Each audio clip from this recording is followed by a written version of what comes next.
Food service workers go through so many challenges. Not only is the work incredibly laborious, the hours are all over the place, but also when you don't work, you don't get paid. So that's why Giving Kitchen is here to support when a crisis like that occurs. But outside of those standard crises that we cover with financial assistance, the illness, the injury, death of immediate family, or housing disaster like a flood or a fire, we also see the industry struggling with things like substance abuse, other mental health issues, access to physical health care, as well as just general support for regular payment of food or basic resources. On our trajectory towards national growth, we first moved into Tennessee with a focus on Nashville. We found some struggles when we got here in just getting the word out and getting trust within the food service community. Giving Kitchen wasn't a known organization to Nashville or to the state of Tennessee.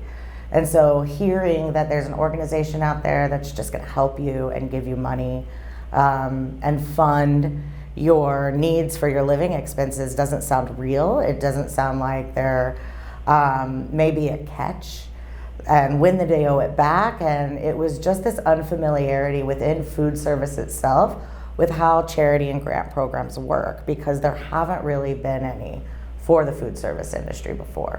2023, seeing all of the struggles that have been met by people living here, especially in the food service industry with an average wage of around $14 an hour, the ability to afford and find access to resources when they need it is really difficult. And that huge gap that we see in that is something that we try to support at Giving Kitchen with our Stability Network program. Through Stability Network, we have a lot of different community resources where not only can we connect you to find free or discounted care, we can also help you to navigate through what resources are available and which ones you might be eligible for. We have a team of case managers that can work with a food service worker in crisis to help them navigate that, make some direct and warm referrals when we have access to the right resources for them, and also just help guide them through what they're going through. The primary resources that we focus on include physical health and wellness, mental health and substance abuse, as well as employment and several other resources. There's often a lot of resources for food out there, whereas resources as a whole for things like transportation and childcare almost don't exist anywhere in our country. So we work really hard to find what options there are available with those as well. We tell any food service worker that wants to apply for assistance with Giving Kitchen or find support from our resources to start by asking for help on our Ask for Help page. That's on our website, www.givingkitchen.org/help, or in Espanol, www.givingkitchen.org/ayuda. And we have full English and Spanish availability to say who you are, what your crisis is, and how we can contact you. From that point, we will assign you to a case manager or direct you to our resource library if it seems like you have a crisis that might be better fit by navigating it there. And then we have a financial assistance application online for those who qualify for financial assistance with an illness, injury, death, or disaster.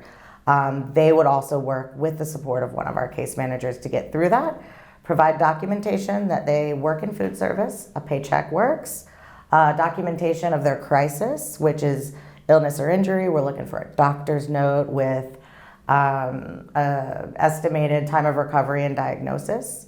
And then we're looking for your living expenses, a copy of your lease or mortgage statement, and a copy of your utility bills. One of my favorite stories of helping food service workers in crisis is actually the very first person who came to us and asked for help when we moved into Tennessee. This was right around the time of the Christmas bombing in 2020. And to keep their identity confidential, I won't say their name, but they reached out to us, wrote us a statement of need, which is part of our application, where we were asking you, what happened? Tell us a little bit about it. And so this is what we received. On the morning of December 25th, 2020, a bomb went off about 100 feet from the front of our apartment building. The Lofts at 160, located at 160 2nd Avenue North in downtown Nashville. Our hardship is less about missed work. There was barely any missed work. but more about the fact that we lost all of our belongings and were not able to go back in to salvage anything. It was a total loss. Financially, we are awaiting our insurance payout to arrive and have had to purchase new things: clothing, laptops, personal items, medications, etc. We're staying in a short-term rental in East Nashville and would appreciate help with March's rent. Very quickly, this person got through our financial assistance program and was awarded a full month of rent at $2,500 to help them get through that crisis.